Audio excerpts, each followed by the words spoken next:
Hi, I'm Dr. Ben Thompson, and in this episode of the Tinnitus Relief Podcast, I had the best conversation with James, someone who was told there's nothing he can do for tinnitus and is now living a life with reduced tinnitus, improved concentration, and peaceful sleep. Listen to this whole podcast episode because I assure you the information James shares is so valuable. I wish every single one of our patients in our community could hear this story. Like this video if tinnitus success stories are helpful, and make sure you are subscribed to this YouTube channel by finding that button and clicking subscribe so you can stay up to date with our newest tinnitus success stories. James, welcome to the Tinnitus Relief Podcast. Please explain a summary of your tinnitus at its worst and how it is today. My tinnitus at its worst was probably a 7 or an 8 out of 10. And today it's between a 3 and a 5. And I Excellent. think that's remarkable because I've only been doing the sound therapy for a little over a month. Combined, I have my trusty Sound Oasis, and then I have the ear level sound generators. But I've been surprised at how rapidly that's happened. So I had some dark days at the very beginning.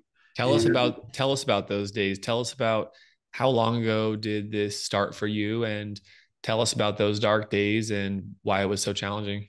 well, it started in November of 2021. My father had just passed away in late October, and I had to go 1,200 miles to take care of his business and make several trips. And I think, hearing that your father's died and that basically everything's on your shoulders, that creates a lot of stress. And so I was dealing with that. But then when I got back from the first trip, I felt tired, but didn't realize I was about to be hit with something that I didn't know how to handle. And of course, that was tinnitus. And I remember one night, I just I felt this whooshing in my neck, and it came up through my head. And really, we talk about it being in our ears, but mine was more in my head at first, and then I realized it was in both my ears. And I knew what it was because I had had tubes in my ears when I was young, and I had tinnitus briefly after that, but it went away. So, and it was a high pitched sound. It wasn't anything like this. But this started to change. On the second day, it was a different sound. The third day, it was a little higher and a little louder, and then the low tones came in. And so I would sit up at night in my chair just listening for whatever sound might be next. I was in such a, not a panic, I would say just a state of almost shock, really. It was like, what's happening? And it was scary. I understand when people talk about the fear factor in all this because I certainly felt it. And it took several days of me sitting up at night, not eating, just kind of in an altered state for me to call my general practitioner and go in and see him. And he diagnosed it as a grief reaction. He thought it was related to my father's passing. And he was very, very, compassionate and gave me some Xanax to take. I asked him for something to help me sleep. And the Xanax made me a little bit tired, but it really didn't seem to do that much for me. They say we're all different, and Xanax really didn't help that much. So the next thing I got was clonazepam, and that really helped not only the tinnitus, but it helped the anxiety and the, everything else that went with that. But that only lasted for 3 or 4 months, that it helped that constellation of things that I was just talking about. And then it didn't do anything. So I realized I had to do something else because I was getting progressively more down about it. I didn't want to talk to anybody about that because I wanted to ignore it as if it would just kind of go away. And I really believed it would. But I went to an ENT, and she did an audiogram, and told me that my hearing was very good. She said there's just a slight loss at the upper levels, and for your age, that's what we expect sometimes. And so she really didn't have anything. But before I left, she handed me a piece of paper and it had TRT on it. And she said, I think this is going to go away over time. Let's hope it does. But if it doesn't, I recommend tinnitus retraining therapy. I go back and forth between tinnitus and tinnitus. I used to say tinnitus, but Treble Health taught me to say tinnitus. Both are allowed, both are acceptable. Both are okay. Very good. That's reassuring. So I took that paper with me, and I thought, well, it's worth a try. But I thought I'll go to a doctor who's a neurotologist I had heard about to find out if I have some things going on that that may be fixable that are contributing to this. And boy, I'll tell you, I was gobsmacked because some people get dealt a card. I had a royal flush because he told me I had TMJ. I had a dehiscence of the sigmoid sinus, which I had no idea what that was. And I also had eustachian tube dysfunction, cervical spinal issues, all of these things. And some of that dates back to those early days when you had the tubes in your ears, I imagine. So Yeah. suddenly all this was surfacing up. And what happened next? What did the doctor say? Well, the doctor told me that on top of that, my slight hearing loss may or may not have something to do with that. So he gave me some prednisone because it was still early enough in the whole process that he thought that may help the eustachian tube dysfunction. But beyond that, he really didn't have any answers for me. So it was discouraging to say the least. But I kept thinking back to what the ENT told me about TRT. And I started looking online, and I ran into Treble Health on YouTube, and I started watching interviews like these where people actually were talking about how they'd been in a dark place like I was, and they'd gone through TRT, they cognitive behavioral therapy, and lo and behold, a few months later, they had their life back. And I think that's what's important for people to remember, is that you can get your life back. I really didn't think I could, or wondered if I could anyway. I guess because I'm an optimist, I always thought I would. But early in the game, at this point, I'm very encouraged by the fact that I'm seeing positive changes. I'm seeing at this point several things. And one of them is that I have fewer spikes, or flare ups, as we like to call them, or prominent days. It takes me less time to recover from one when I do have one. And I honestly think that the noise is lighter. It's less intrusive. The volume has gotten a little bit lighter already when I do hear it. And, right now I'm listening to, I've got my sound set about 2 notches above the middle because I have pulsatile tinnitus on top of the non-pulsatile tinnitus. And so it makes it a little difficult sometimes to set my sound because I don't know if I'm setting it for the straight tinnitus or the pulsatile, but it's dealing with both of them. It really is. You brought up some great points. I want to ask you, for Mm-hmm. those who are listening, everyone's wondering, well, James, that's great, but what did you do? If this has worked for you, you mentioned TRT and those methods, tinnitus retraining therapy. Right. James, what is that? And for someone who's watching, could you please tell us really what did it look like from an observer's perspective? What did you do? What kind of physical devices did you use? What kind of strategies did you use? Things like that. Sure. Well, my audiologist, Dr. Sarah, who I think is phenomenal, I got signed up with her, and we're starting the TRT this month. Actually, we had some introductory conversations, and I decided I wanted to do it. I'm somewhere, on the 1 to 4 scale. I'm somewhere between 1 and 2 right now, I think. And you're referring to the 4 stages of habituation. Habituation. Mm-hmm. Stage 4 being the resolved state, tinnitus no Right. longer bothers me. Stage Right. 1 being the most severe state. So you're somewhere between 1 and 2. That makes sense. So yeah, what Right. have you done so far, and where has the success that you've already experienced, where is that success coming from in your perspective? There's several things. I think the actually getting the ear level sound generators was key. I think that is more than anything contributing to what I'm seeing. Meditation. I've watched your meditation challenges and I've done those, and I think you should do those every day if you can.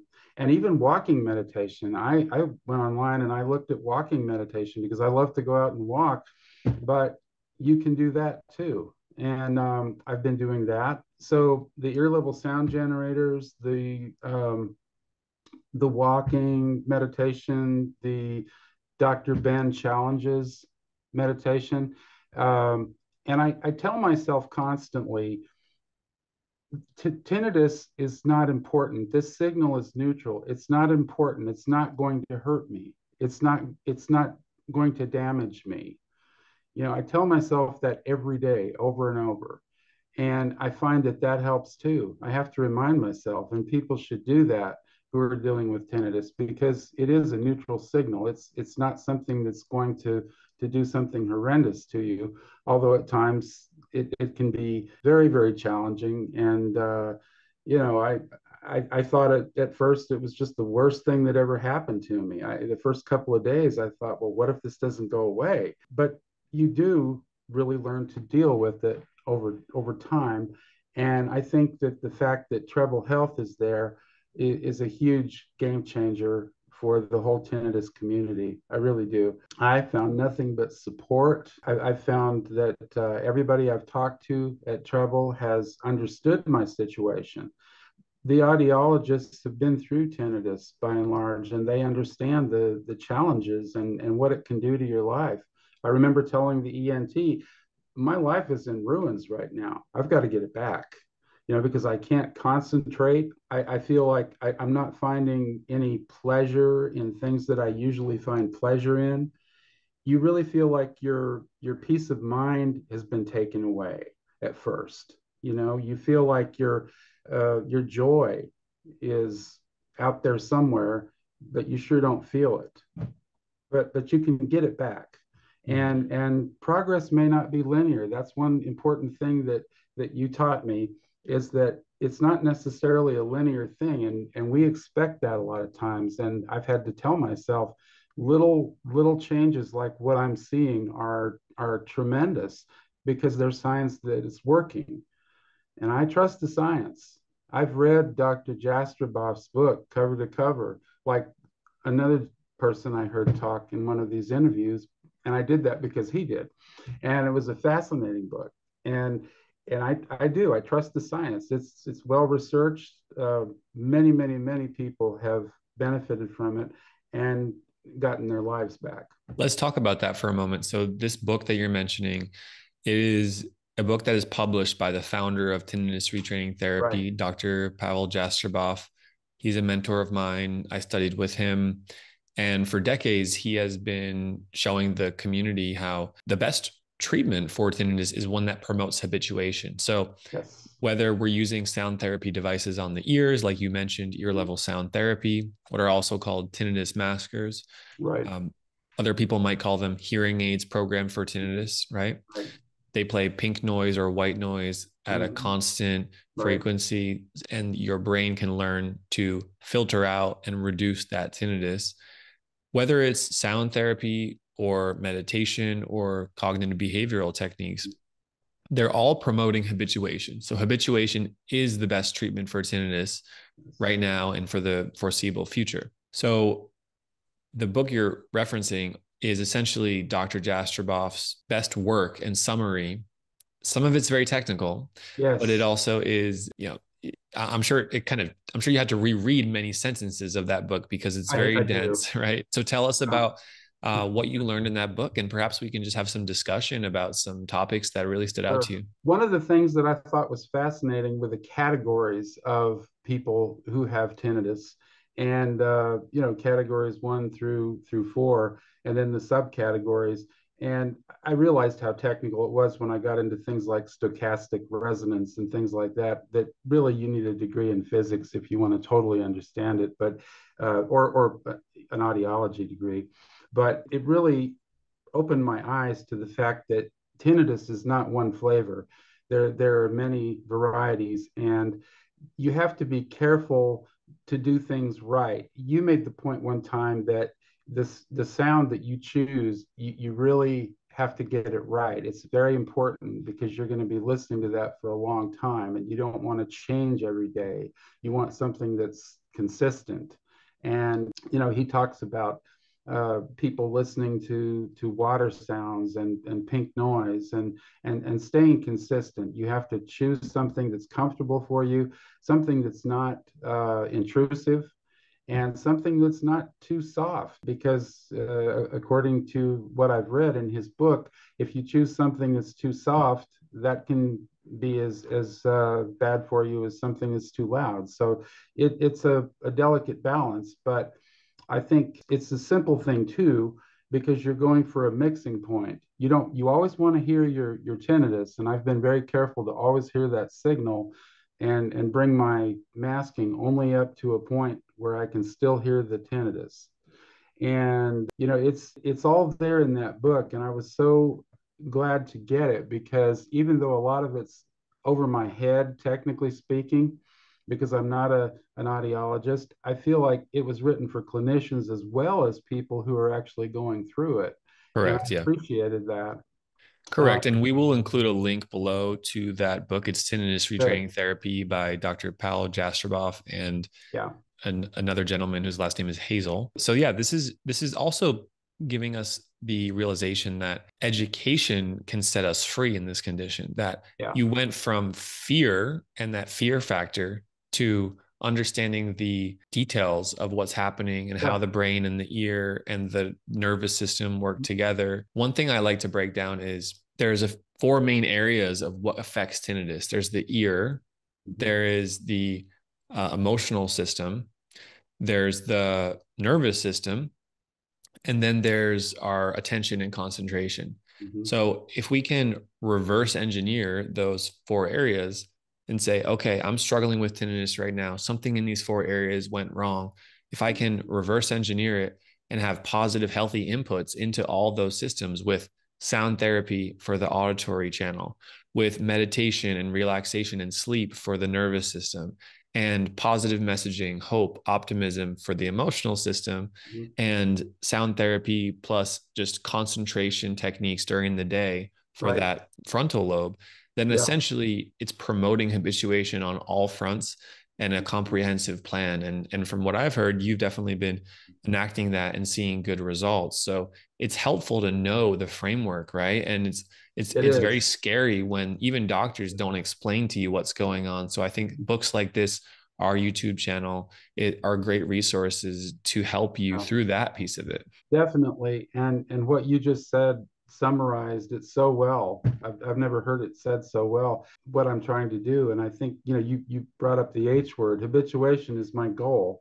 And if you know that at the beginning, that you're not going for a cure, you're not going for somebody to turn a switch and now you don't hear it anymore, because it may be there, like William Shatner says a lot. It'll be there, or it may be there, but you're just not going to be paying attention to it like you used to. You're not going to hear it like you used to, because it's not going to be as important as it once was to your brain.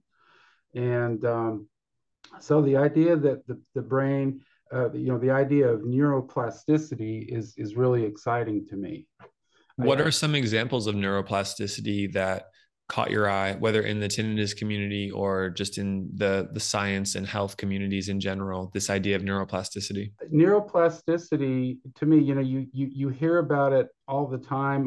When I got on clonazepam, for instance, I was looking at getting off of it, and I was told, you really need to get off of that, because Dr. Jastroboff says that it can really inhibit your brain re-engineering itself. And I think that's, you should definitely try to do without if you can. And you made the point one time that, sometimes you have to be on something, but I think that, medications can interfere with neuroplasticity. Sometimes they can help. Neuroplasticity, to me, is it's just a miraculous thing, because it's like the body doing surgery on itself from inside. with input from you. And it's fascinating to me to read about. And although I don't understand it in intricate detail, I know what I'm going for. And I think that's what's important is you have to know what your goal is and you have to know what you're doing, how to get there and what resources to use. And I feel like I have to use every tool in the toolbox with this. I really do. And I have been doing that. And Treble Health has been helping me to do that. This is a short break from today's video to announce the Tinnitus Guide by Treble Health. Do you want to learn about the newest tinnitus treatments and management tips? Click the link in the description of this video to get your free copy of the Tinnitus Guide by Treble Health. James, what are you doing day to day? What does your daily life look like? Professional, family? How does tinnitus influence your day? I retired in 2018 after 31 years in the university system in my state. And since then, I've been running an online business. And so I was lucky in a sense because when I was hit with this, I could kind of call my own shots as far as the schedule. What days am I going to work? Do I feel well enough to do this today? Can I concentrate? And so I was fortunate there. But in general, I'll get up in the morning and I'll exercise. I'll do meditation. I'll read. Sometimes I'll pick up the Jastroboff book and go back and read certain parts of it. Was it hard for you to read in the loudest days of tinnitus? Oh, terribly hard, terribly hard. That was one of the hardest things to do. And I thought, wow, I'm glad I'm not in graduate school right now, trying to deal with this because, and as Dr. Sarah said, she had that experience where she was getting ready for a big exam and she had to, she's a side sleeper and put her head in the pillow and you do that and it's, the noise is even more intense. And I mean, I don't want to trigger anybody out there, but I've had some dark nights too, but I'm able to sleep now. And that's another thing. I wasn't able to sleep at first, and I've been able to get a good night's sleep. And that's very important, I think. Yeah, definitely. What are your favorite sound therapies? My favorite sound therapy, bar none, is your latest crickets. Yesterday, I listened to that after having my ear level sound generators in for 15 hours. I took those out and I was having some high level pulsatile stuff going on, and I put your crickets on and I listened to them for 15 minutes and it wiped it out. And it wiped it out for the next hour and a half until I went to sleep. So crickets is my favorite. I like pink noise a lot. I like nature sounds. I like your I think some people call it babbling brook, but it's a beautiful sound, really. And so the nature sounds are among my favorite too. And what was your experience with the tinnitus maskers, the ear level sound generators that Treble Health had programmed remotely on your ears? What was your experience with setting the sound? I'm also curious to hear what kind of questions did you have? Sometimes patients, they expect certain things like, well, don't you need to know the pitch of my tinnitus? Or how are you going to measure my tinnitus when I'm sitting at home and we're doing telehealth? I'm curious. Right.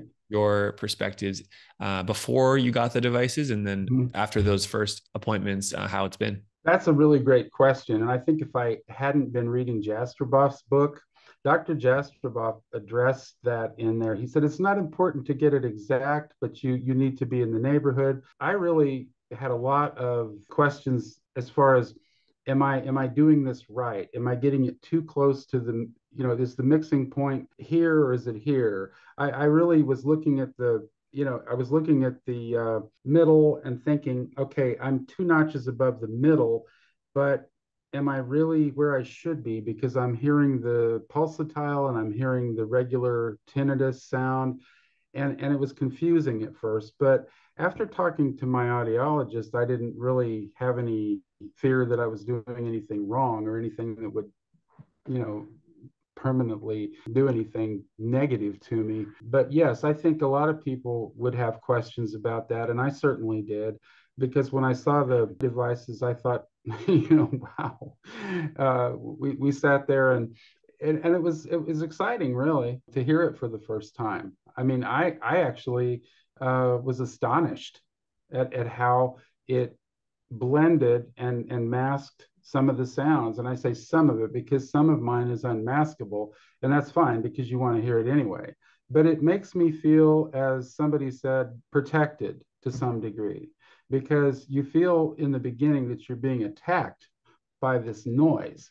And to have the maskers going in the background, it really gives you a feeling of it does. It gives you a feeling of protection, support, something that's that's calming. What are your goals with the tinnitus maskers in terms of how often you're using them and how loud you're setting them over the next few months here? I use them every day for probably at least 12 hours. The minute I get up in the morning, I check to see that they're charged. I put them on and I leave them on. And the only time I take them out is when I go to the shower or do something that's going to have a lot of water involved. And they're on me all the time. Do you notice that pink noise or whatever sound is in there? First of all, is it pink noise? It is pink Okay. noise. Do you Yeah. notice that pink noise during the day or not really? The only time that I really notice it is when I have really loud tinnitus that particular day and I've turned the sound up quite a bit. Usually I have it set, as I said, a couple of notches above center. And so I don't really notice it that much unless I think about it. Sometimes I don't notice it at all. It's very, very soothing. And I think pink noise is, for me, it's something that just it's there in the background. You don't really think about it that much.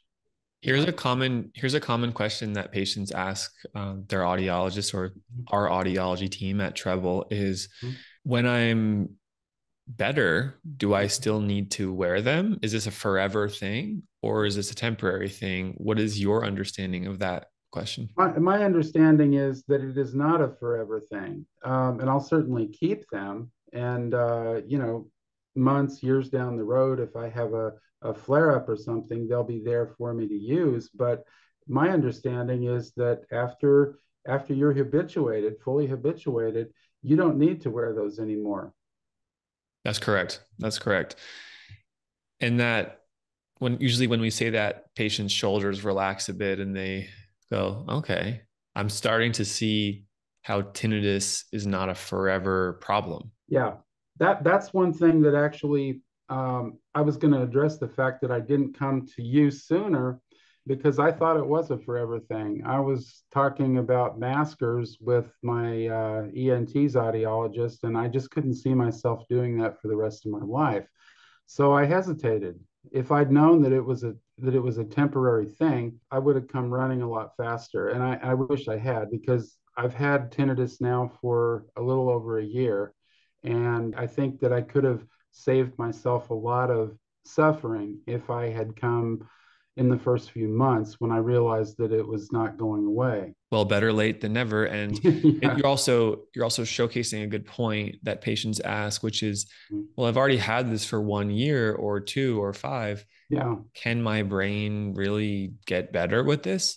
And the response is typically that there's nothing permanently broken in your system, right? Despite having some Yeah. age-related hearing loss, your Hmm. tinnitus is happening somewhat independently from your hearing loss. So your Yeah. tinnitus, neurologically speaking, can improve and habituate to a Hmm. real degree.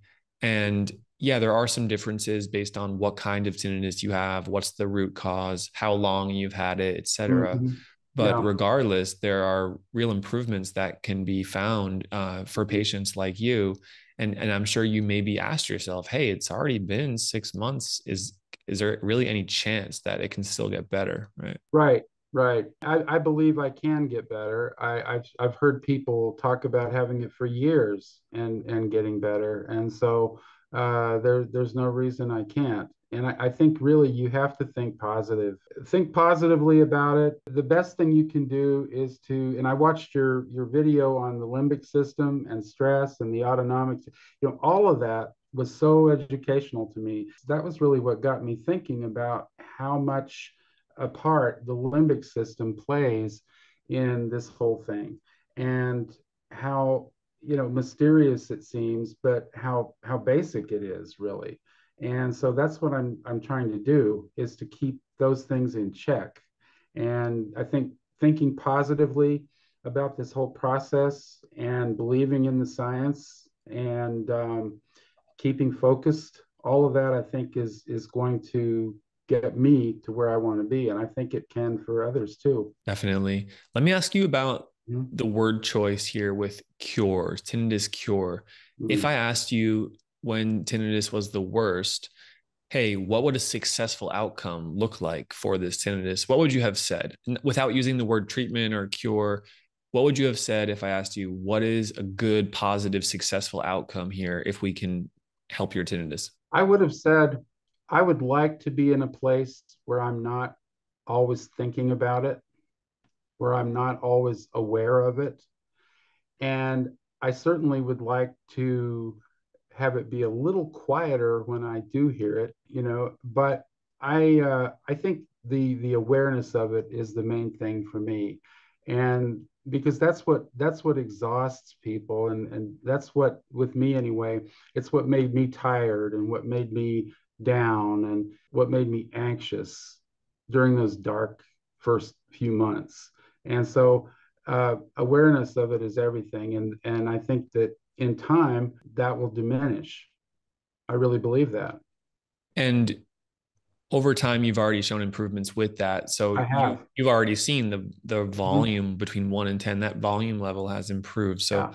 what we typically see is during the habituation process, your Mhm. tinnitus gets softer too. Mhm. Most doctors don't tell you that. Most doctors say you No. have to live with this. Well, they're not wrong in the sense that you still have it. It's softer and Right. you're living with it. But Mhm. they're missing the important point, which is Right. this is what success can look like with this condition. Right. Yeah. Exactly. And I think that, a lot of people talk about, I hope there's a cure for tinnitus. There may be next year, there may be 2 years from now, 20 years from now. I don't know. But what you're doing with your patients right now is so life changing, really, because in the beginning you don't think you'll ever get your life back, or you're hoping you will, but you're wondering if you will, and sometimes you're in the pit of despair and you don't think you will. That's changing for me now that I'm coming out of one and headed towards two on the habituation scale. And so, yeah, I think that I'm less aware of it now. I actually think that the volume has diminished a little bit in all this. It's hard to say because I have several different things going on. And when you have several different sounds, you're like, well, which one is softer? But Mhm. I actually think that the volume has decreased. I know that I'm not having as many flare-ups. And when I do have one, it doesn't take me a week to get over it. It may take a few hours or maybe a day. So Definitely on the path to recovery, James. And yes, you volunteered here to be an ambassador here with Treble. Could you explain a bit more about that process for someone who may be listening, who is interested in learning about tinnitus treatments and talking about your experience of working with us via telehealth? sure. I think when you go to, I won't name names, but I think when you go to some of the chat boards and the forums and these dark rooms where people cluster and talk about their experience with tinnitus, when you're going to Dr. Google, first, as you warn people not to, you can really do yourself a lot of damage. And I think those places have to be infiltrated, and that sounds kind of sinister, but I think that they do have to be penetrated, infiltrated with positivity and hope and Treble Health. And I am more than delighted to play a part in that, anything I can do, because I've seen those boards and they're horrendous. I mean, talk about triggering, but just people stay away from those, really, because the people that are there have thrown in the towel in a lot of cases, and they're just going to bring you down. So that would be my advice there. And I think we have to do everything we can to let people know, to proselytize, let people know that there is help out there. There are things that you can do. And I think what you did by going to that conference and making ENTs aware of what you're doing and aware that, because a lot of them have no idea. They're well-meaning people, but they haven't had that in their training. And so people go away empty-handed and in a lot of cases devastated. I was lucky to have an ENT that understood that TRT is a viable option and it helps a lot of people. But I think that's where we have to focus our efforts is awareness that there are things that can be done. Definitely agree. And that's our mission at Treble Health, is to take the best practices, the research from tinnitus retraining therapy from Dr. Jastroboff and others, and use technology like Zoom calls and smartphones and the internet to pair individuals like you who need help with tinnitus with this best practice method for how to improve tinnitus. And fortunately, what that does is it improves the accessibility to tinnitus specialists, as well as the affordability. And most importantly, it improves your quality of life and actually gets you feeling better. So really thank you for sharing all this information, James. If you're watching this video and you found this helpful, please comment helpful. If you have any specific questions for myself or James, you can let us know in the comments below and we will try to answer them. If you are looking to work with our team, please go to treblehealth.com to learn more about our options for getting help with tinnitus. And James, I hope to have you back in a few months here, either 3 or 6 months, where we can have a follow-up and you can give us an update on what the new future you is looking like with tinnitus. Okay. Thank you, Dr. Ben. It's been a pleasure. Take care. Thank you so much. You too. Thank you for watching today's video with Treble Health. Check out our next video by clicking the button on this screen or another recommended video. And if you're not already, make sure to subscribe to our YouTube channel. Thanks so much. See you on the next video.